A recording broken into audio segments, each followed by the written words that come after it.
Okay, this looks better. Oh my god. I just loaded a save file. If you have a look, these are my save files, by the way. Look how crazy they all are. This one here, this one called This One Jackass, is what I've had to name my test file so that I don't overwrite it while I'm doing test episodes. But yeah, I loaded LP from here. This is where I usually start from, but apparently that's Temple 1, not Temple 2. So anyway, hello everybody. Welcome to another episode of Let's Play The Legend of Grimrock. This episode will go down in the history books as the one where crazy shit starts to happen. And yay for building stuff up better than it's actually going to end up being. But yeah, hi guys. Yesterday, in fact, I played through Goromorg Temple 1, if you remember.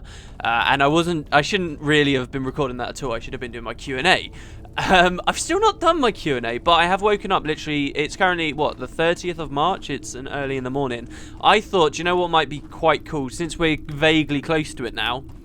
I'm going to spend today finishing Grimrock. I'm going to film all the next episodes back to back, and we're just going to keep doing them. So this is the long hallway that we ran down at the end of the last episode. And I want to show you guys something at the end of the hallway, if it's happened already. So do you remember we were backing away from all of the Ettins constantly over and over and over again? And if you look at the map, this is where we are. The door's closed. We've been sealed in. The game doesn't tell us that we've been sealed in. There's no reason for why this should have happened. But we are sealed in. Once again, we find ourselves trapped. And as far as I'm aware, there isn't any way to get back out now. Any way at all. So all those reservoirs of food and stuff or other things you might have found, I think we're kind of locked off. At least for now. It might silently open later on.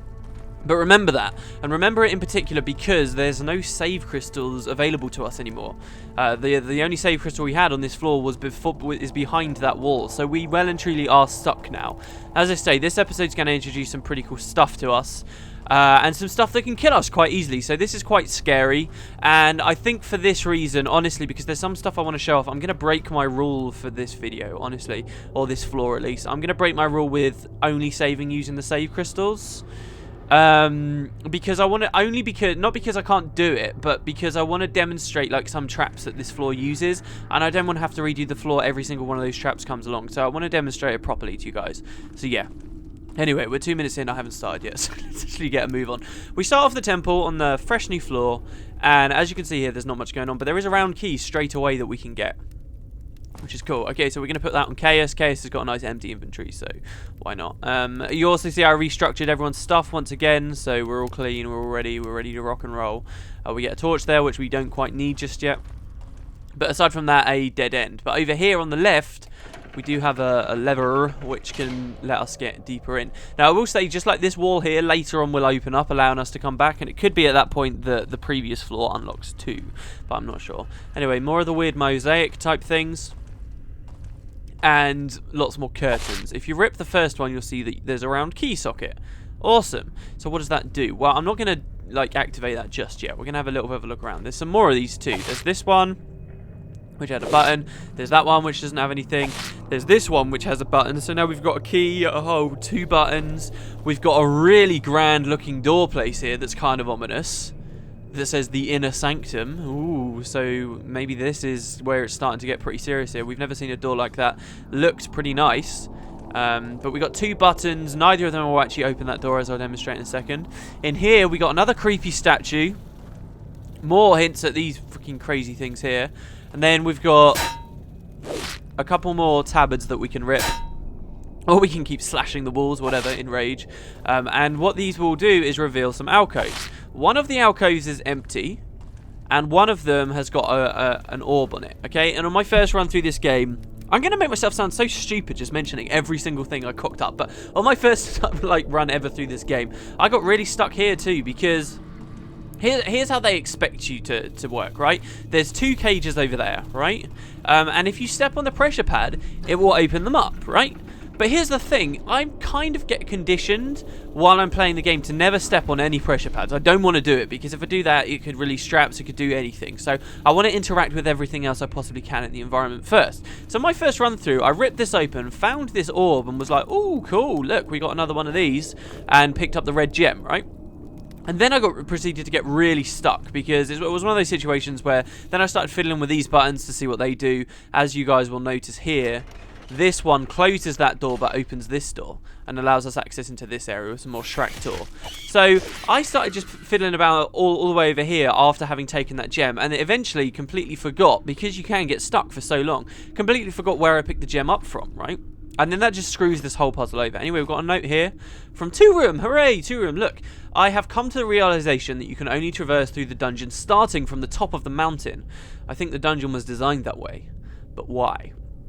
Okay, and I'm not going to comment on that note. You guys might think about that. Why? Why would they have designed it like that? There is a pretty obvious answer to that question, but I don't want to verbalize it, because then it's going to, I don't know, shed a little bit more light on maybe the true nature of the dungeon, which I don't want to do. It wouldn't be a massive spoiler, but I don't want to do it. So anyway, we get a note from Tyrion, and again, another keyhole. So now we've got 2 keyholes to be playing with, and otherwise a dead end, right?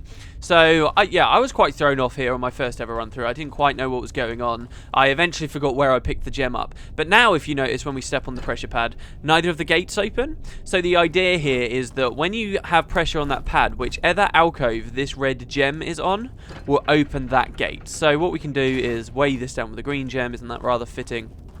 And progress back into this area over here.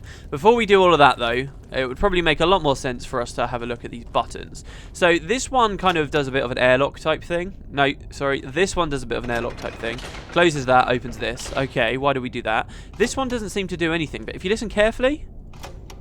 Okay, no, you can't even hear anything. Well, maybe that's just because someone's revving his motorcycle outside my window, which is kind of annoying. But yeah, so... that one doesn't seem to do anything. Well, let's have a look at the key. I think most people would probably put the first key they find in the first keyhole, right? The round key. So we'll place that in there. What this does is opens up these walls. And behind them are many enemies hungry for your blood. If you stand about where I am, you should be pretty safe, because the AI generally is not smart enough to run all the way around like this. As we noticed before in an episode before. Once you kill the 2 Shrek-Tor, feel free to do like the square dance with the dinosaur that you fight around this pillar, whichever you want to do. The Shrek-Tor, I don't know, I've been noticing on my test run of this just now, literally, I'm doing it back to back as well, by the way. I did a test run on the floor and then I'm coming through. I've noticed, like, the Shrek-Tor die so quickly. They're not really that dangerous, but I remember them really struggling against those. I think... there's some weird part in the back of my brain that's telling me perhaps those Shrek-Tor can cause paralysis, because they attack really quickly. That's how they can like get the jump on you. But I've not yet experienced that on either while Let's Playing or why am I putting them on Chaos? While Let's Playing or while doing the test run. So I've really not got a clue, to be honest. But I think they might cause paralysis, and that could be the main problem. And we're going to feed Arachnia here. There we go. Lovely insectoid. Okay, and we've got this mask. This mask has now been unrevealed. This has been unrevealed. No, this has been revealed to us, right?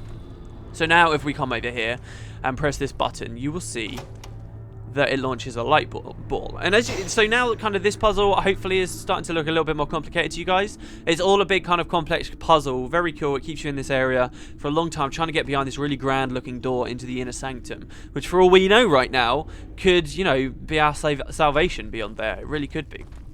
So back to the gem room. Okay, now also something you might be considering is, what if we fire the bolt? Oh no, hold on. What if we fire the bolt like so, and then very quickly open the gate, so it goes through the airlock and over there? Well, that's a good idea, but there's nothing on to like receive it. Well, perhaps that's what this key does, right? That seems pretty logical. Open up these walls, yeah? So we need to figure out where our second key is. We have this gate that's closed over here, but how do we even get through it? Who knows? I need to keep the pace up here, because I've got like a perfect place I want to end this episode. A really cool place I want to end the episode, but if I don't keep the pace up, then I'm just never going to reach it. Okay, so that leads us back into this gem room. Now, with the gem in that alcove, when we stand on the pressure pad, we can come around here, and you'll find that this is back over at the entrance. Can you see this is the wall that I was talking about? So this is back over at the entrance, but it doesn't really help us out. It does, however, mean we can get back into this room while the airlock is shut, like this. You see, so now we're kind of locked in. But how does that help us in any way possible? Well, what if we put the gem in the other alcove? And that's really the crux to the puzzle, to be honest. If you can't figure out that the gem controls which doors open while there's pressure on the pad, then you're going to have a really bad time. You're going to have a bad time. If you, what is it? If you pizza when you went to chips? Whatever. Okay, so here, look, you can find, you got the round key. Brilliant.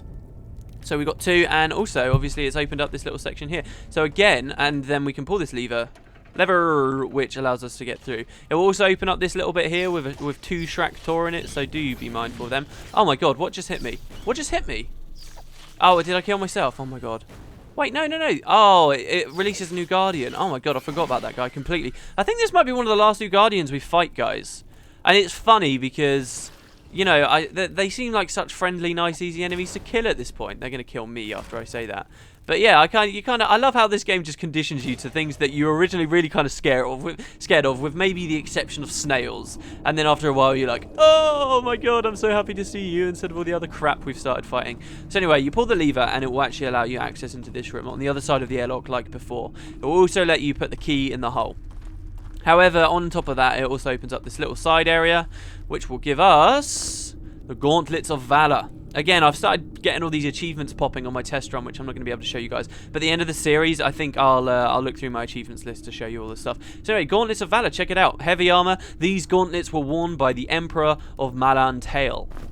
Very cool. And eventually I will show you guys the map with all these places as referencing. So there, all we've got is the chitin greaves to get rid of now, and then we'll have a full set. Also, last episode I was talking about the plate greaves that we could have got from that little set, like where we had a choice. Do we want to go for the Book of Wisdom or the plate greaves? Well, I think in truth I did have a little bit of a look. You can get more plate greaves, but right at the end of the game, basically, really close to the end of the game. So if you do want them anytime early, then get the original set. But yeah, the other plate greaves come with just a full set of plate armor anyway, so yeah. Liz is rather hungry, so we'll give her some food. And look at how close Liz is to being overburdened. Just a tiny little bit of food before she eats it, and yeah, she's done for. She's slowed down. So anyway, you get those. It's not really a secret. That's probably the easiest stuff of the Valor set that you can find. Once again, we've got another key now, obviously, don't we? So I'm going to rest, though, before I do anything stupid. Because last time we put the key in and it released enemies, it would make sense if this key released enemies too. Oh my god, Chaos. Chaos, why do you need so long? There's just so many benefits to going with a lurker character instead of a sodding heavy armor guy. I've learned so much this playthrough. Right, so let's open it up. Does it do the same thing? Yes, it does. And once again, you can back yourself into a nice little cubby hole here. Be careful here, though, because you can, like, corner yourself in a really scary way, because I'll show you, there's like a little alcove or dead end that you can back yourself into, and then you won't be able to dodge around any of the enemies. I suppose really I should be dodging around right now, but when you see the first exit, this one here, you need to go left now. Don't back up another square, because if you back up another square, that's where things go wrong and you'll get cornered there. And really, it's not that dangerous. The dinosaurs, like I say, I don't know how it... You guys should you should leave comments telling me how you're actually doing. If you're playing through, or you recently played through, as I know many of you did, how much were you struggling around this area of the game? Because, my god, I'm finding it so much easier than my first ever run through. And I'm sure if you were going through blind, and maybe this kind of gameplay wasn't something you were used to, you hadn't played tile-based games like this before perhaps, then yeah, you could have really struggled.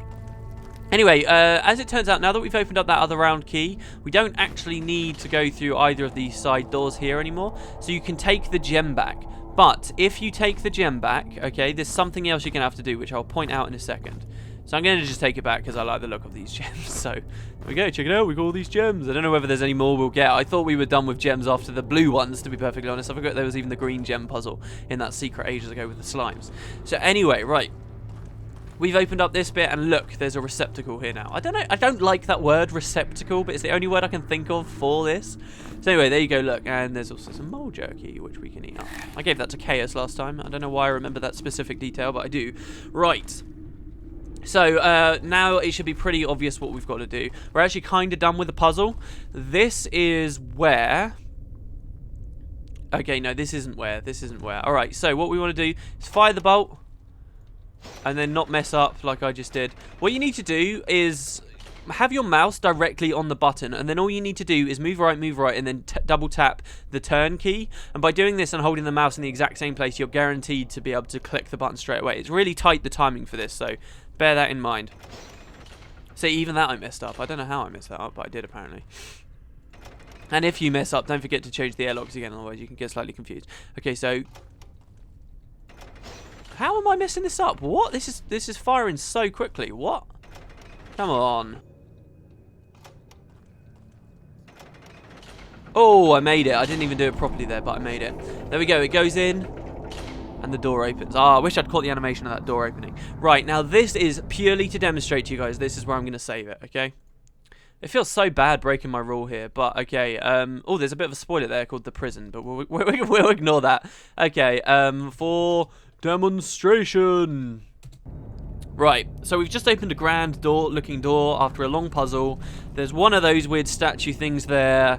We're in the Goromorg temple too. There's another door. Shall we enter the inner sanctum? Let's do it. Oh yeah, I've got Arachnia to point out to you guys as well. Don't worry, we'll do that. Okay, so stand on this and eventually the door will open. And another door. And another door. And another door. Oh my god, and another door! What is behind here? And another door. Where are all my bolts as well? Shit. Oh my god, I need to put my bolts back. And then a pad. Oh, and it just poisons us. Oh, but all these doors are opening. We're trapped.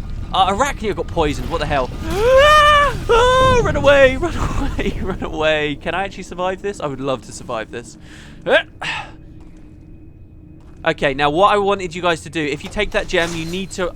Crap, I've messed up completely here. No. Let me back out, back. Okay, good. Right, if you take the gem out... Oh, Arachnia died, no.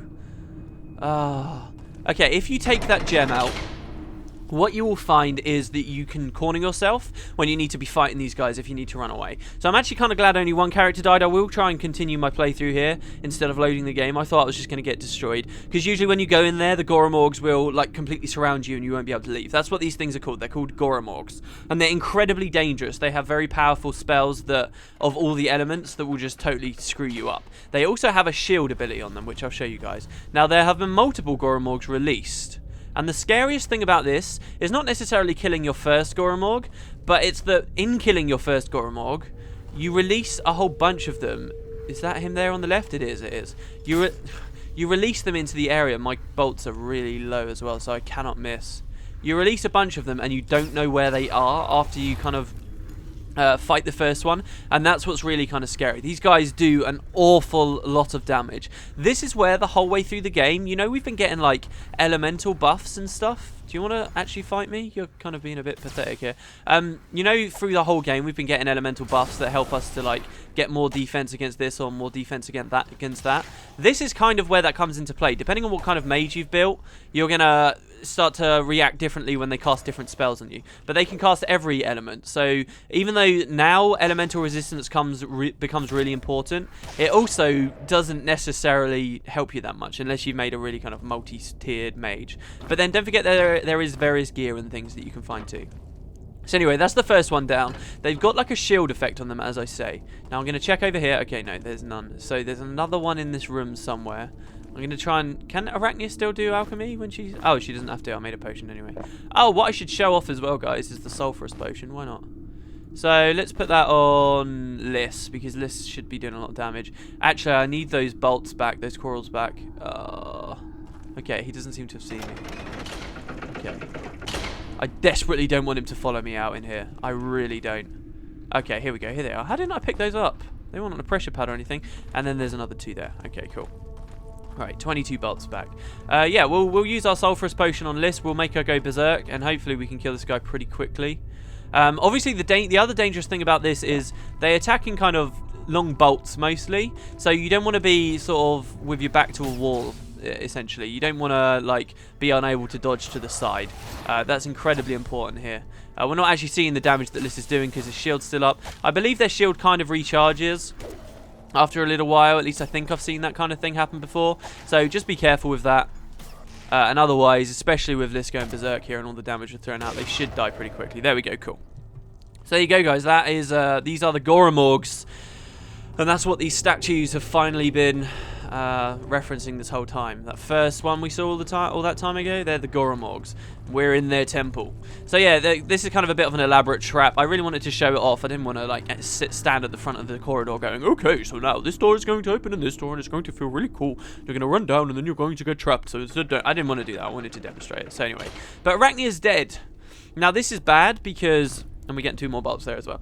This is bad because we still don't have a save crystal. Remember what I said, we can't go back to the previous floor. So if any more Goromorgs come at us, this is going to be a big problem. So what I'm going to do is cut it while I make some more potions. Transparent about what's coming up, am I? Okay. So what I've got is I've got 2 potions on Natalie here. I've got just 1 on Chaos. He's hungry. Everyone gets hungry on this floor. Liz has actually been slowed down by the amount of potions I gave her, so we'll wait with that. And don't forget about your bombs. This is where bombs can come really in handy. I'm going to take off the torch. Sorry about that, guys, but I'm going to take off the torch. I can't cast a light spell either because Arachne is dead, but I'm going to take off the torch so that Chaos can deal a bit of ranged damage just here. There's also this door over here, so let's have a little look in here. Peekaboo in. You can close the gate, which surely will help us. And there's a button in here. There are also 2 items. Sorry if this isn't very clear because of the lights out, but there's 2 items on the floor, on the alcoves here. Just a throwing axe and a little bit of food, which you won't necessarily need. So let's press this button, and it spawns more Goromorgs. But the gate's closed, so hey, we're awesome, aren't we? Come on. But they can open the gates. What is this? They can open the gates. How cool is that? So, like, you go through the entire dungeon thinking, oh, I'll be totally fine. Nobody can open the gates. And then that happens. Oh, my God, it's crazy. And you need to be careful here. Oh, this is not what I wanted to happen. I could be dead here. Oh. Keep you guys healed up. Keep you guys healed up. Does Liz have... Okay, I'm not being very clear about what's going on here, guys. There's 3 Goromorgs. You need to be very careful of all 3 of them. If they all bum rush into this room, then you're basically screwed. It's a very difficult fight, even with all of your characters alive, let alone with 1 dead. And as I say, if you avoid that trap, nobody should die in the first encounter. Oh, God, the other one's coming. Whew. Okay, when there's only 1 left, you should be fine. Just don't panic. Do the square dance safely. You'll notice with the different spells that they cast, they can hit you in different ways. Like, for example, that's the ice spell, which we can cast ourselves now. I wanted to open up this video showing you guys that, but I guess we'll do it some other time because Arachne is dead. But yeah, so they can cast that ice spell with all the shards that come flying at you, and some will hit you far quicker than others, is what I'm trying to say. So there is a very strong distinction between what they can hit you with and what they can't. Throw another lightning bomb there, 106 damage. I don't know if they're weak to a certain element. That would be cool, but I literally have no idea. So anyway, there you go. That's 3 more Goromorgs down. They do that in a really cool way because you think you're safe because of that, but they can open it. Okay, so nowhere is safe. They can open the gates. The only things they can't open is if it's a gate that's controlled by like a lever, that there's no lever on the corresponding side, and then you can lock yourself out. And you can do that earlier on in this floor, actually. But yeah. So, but what did we even achieve by pressing that button? We opened up this this teleporter here, which will take us to a mystery room. This is a large kind of chamber that's kind of cool, but there's nothing much going on in here, so don't worry too much. Grab your torch back though, step in the teleporter, and we're coming up to the end of the episode here. 25 minutes, I wasn't too out of time.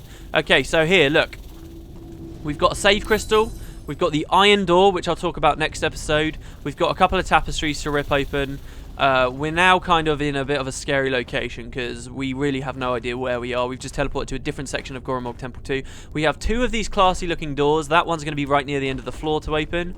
This one, however, has a button, but also we have a stairway down.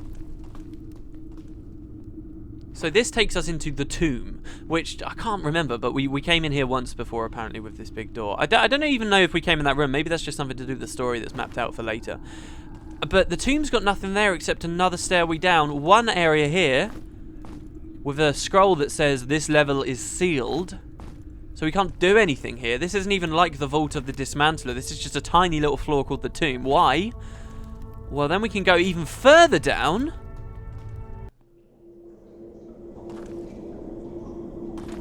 And it gets pretty weird. Yeah, this, guys, is the prison, or it just says prison. Completely different writing, not in gold. I don't know about you guys, but it seems like we shouldn't be here. We were never meant to get this far, not beyond the Goromorgs. I'll see you next time.